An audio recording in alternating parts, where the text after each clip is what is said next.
Hey everybody, welcome back. Just wanted to show this fender pull I did.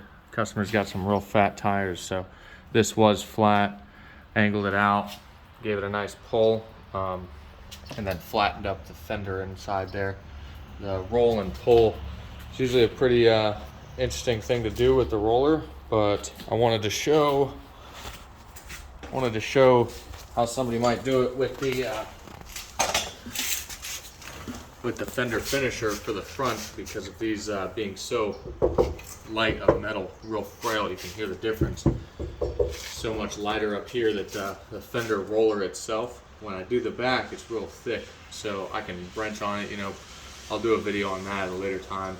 Different car, I already did this car, but I wanted to show this one because I've already gone in here and flattened up, did the fender roll with the finisher like I showed my previous video on the other side. But I wanted to show how you might make a lip with this flat piece and pull it out, just so you can get a more aggressive stance, like these 10s and a half rim right here. But just like before, even though I've heated up the metal, it's now cooled down, so I'm going to heat up probably around to this body line forward, just constantly keeping it moving so as to not bubble up the paint, giving it an inch or two spacing. You don't want that metal touching the paint for obvious reasons. This car in particular is just a project car for the customer.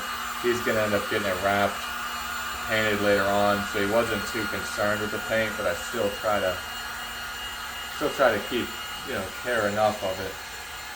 You can see there's rust spots, already kind of split paint, but we managed to get it rolled without any kind of paint deficiencies.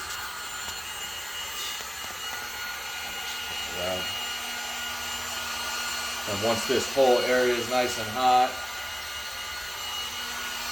just give it about 20-30 seconds. Honestly, it's usually pretty good for these lighter fenders. Hit up the inside.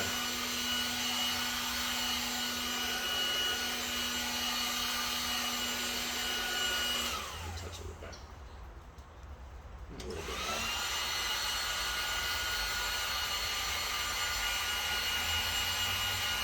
Probably speed this car up here.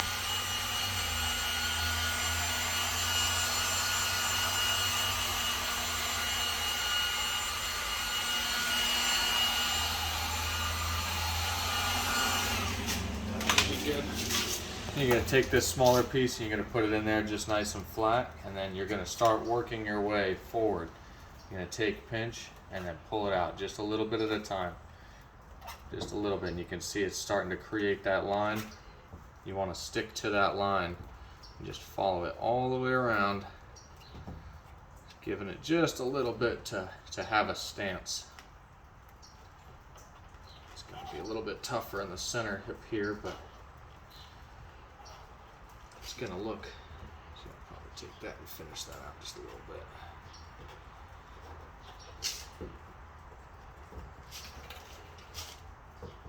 Grab it down here, pinch it, pull it out a little bit.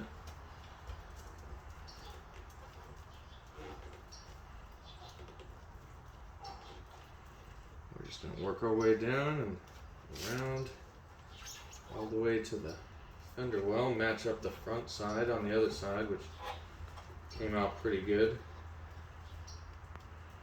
I'm just getting a kind of overhand, underhand pinch method. You can hit a body is straining a little bit, but if you give it a look from the front of the sides, you can see it forming where it was flat, and now it's kind of giving that angle. And you can do this as much as you want, really.